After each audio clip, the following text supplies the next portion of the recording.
Speaking of preacher curls, that brings me to the next attachment, the matrix machine, they're calling it. As you can see, it's a quite nice preacher curl attachment.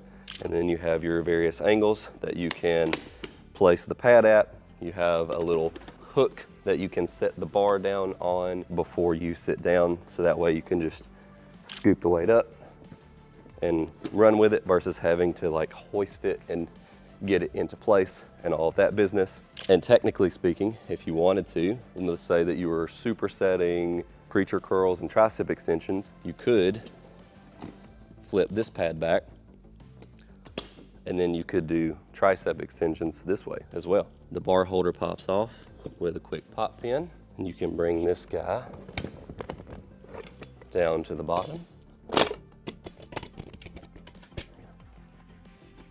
And then you have a hip thrust pad. And there's a pretty cool thing about this. They use a pop pin that can lock in the popped out position. So you can have a fixed pad for your hip thrust if you have a specific position that you like, or you can lock it out.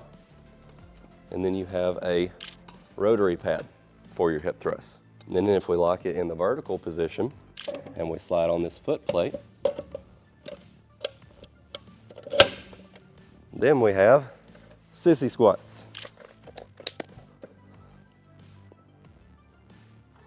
And one thing that I do like about their sissy squat platform is they put grip tape on here so your feet aren't sliding around. I know when you're doing sissy squats, you have the pad on both sides of your legs to try to, hold you in. However, if you ever use a sissy squat machine where there is nothing for grip on the bottom, you do know that your feet will slide just a little bit, even if you have it adjusted pretty closely together. So the grip tape is a nice touch.